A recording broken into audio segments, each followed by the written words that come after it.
everyone desires to enhance their living standards financially. But have you ever asked yourself why certain individuals never seem to be trapped in poverty, while for others, it appears to be their fate? The response is very often found in habits, mindsets, and decision-making. It is not merely income that leads to one being richer or poorer. It is the way of the world. In this guide, we will look at 10 critical differences in behavior that usually makes the difference between the rich and the poor. We will examine why these habits are important and what can be done to alter them. Number 1. While the poor save whatever is left, the rich start by saving something.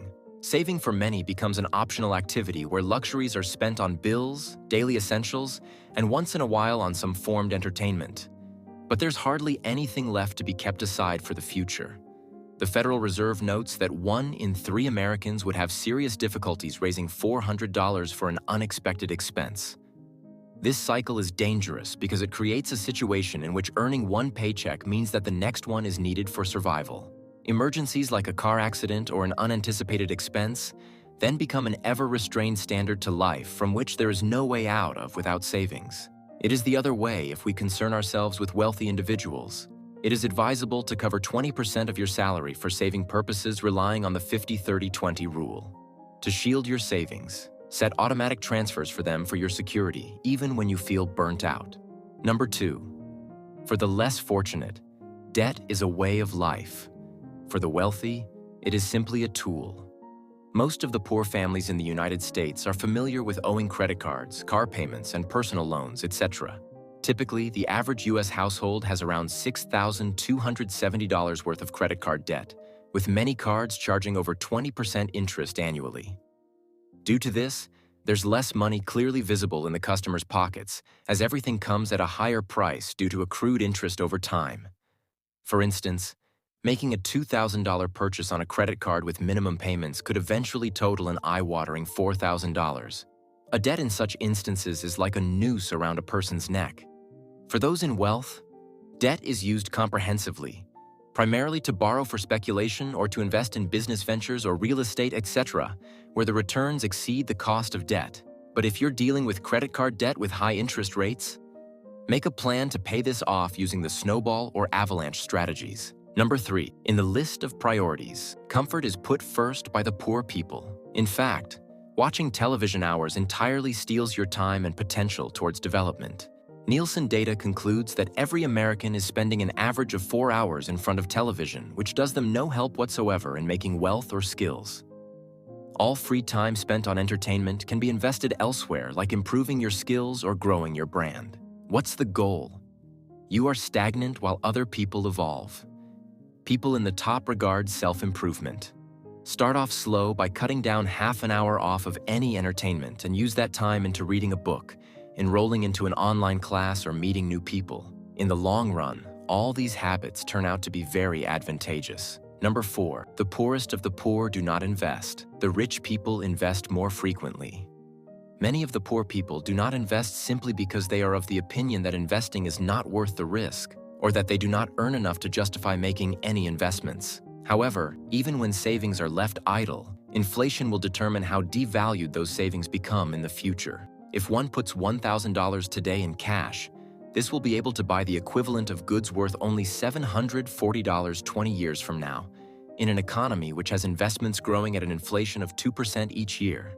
If there were no investment, then effectively, your money is losing value rather than gaining.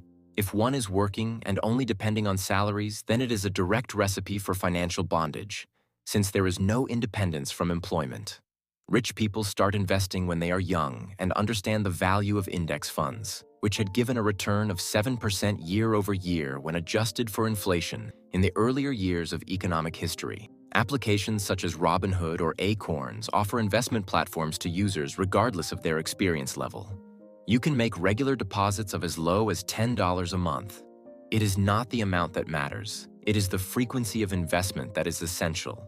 Number 5. The limiting beliefs of the poor are projected by other low-income people in their surrounding. Have you ever noticed how your friends repeatedly complain about something, say, "It's because of this other person," or tell you they don't want to take chances? Well, the way they view life, it's probably going to seep into you.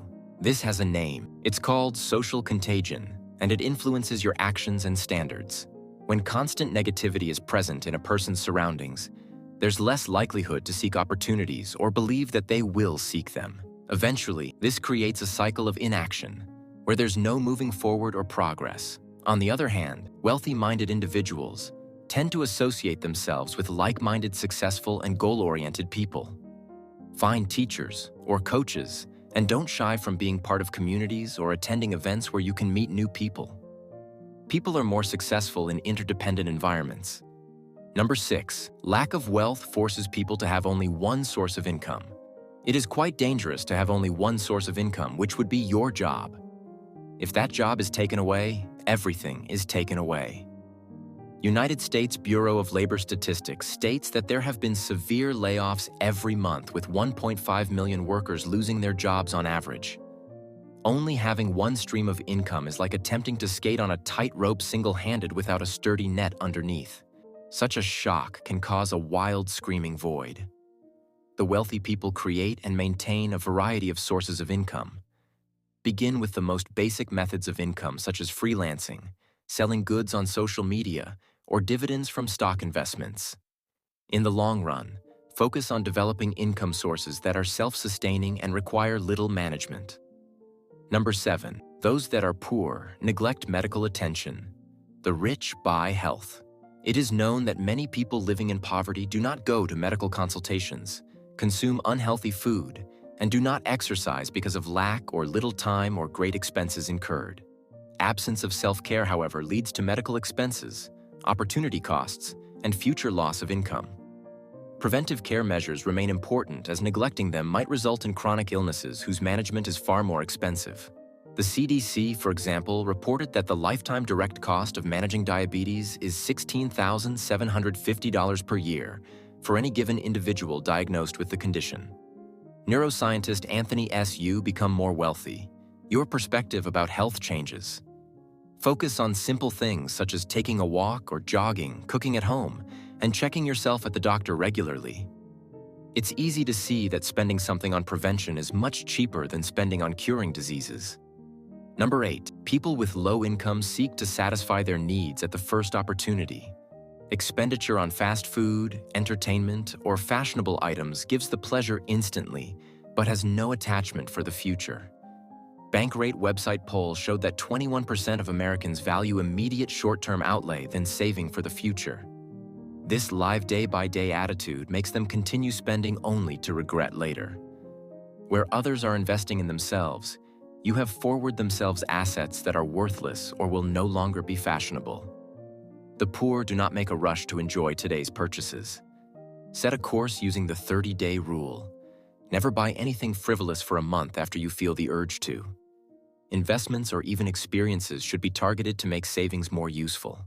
Number 9, poor people spend without caution. According to Mint, 2022, 65% of the American population is unaware of how much they spent in the last month.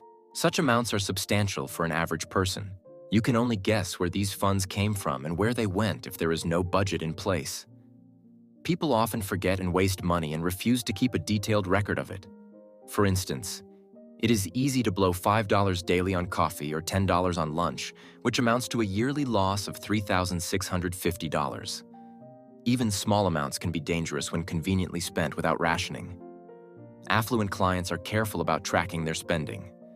That's why applications such as YNAB do exist.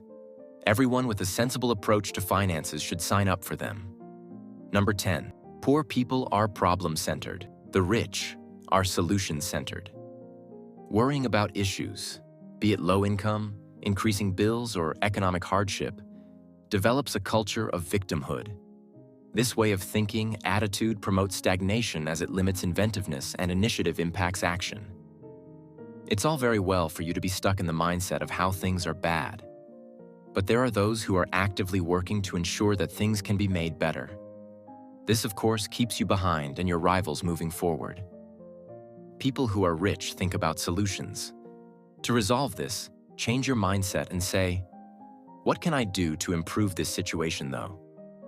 Practical measures or steps, for instance, updating your knowledge and skills, seeking out better employment, or taking up a second job, allow you to take control of your financially stable self. To be poor is not simply a state of lack of wealth. It's rather a way of life, and so is being rich. If you can identify these 10 ways of behaving and make efforts to change them, you have the power to rewrite your own financial history. Do not try to do everything at once.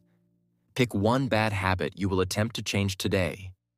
One habit improvement leads to another in a continuous cycle. The change is not going to happen overnight, but one day you will be amazed at the views. Can you take the first step?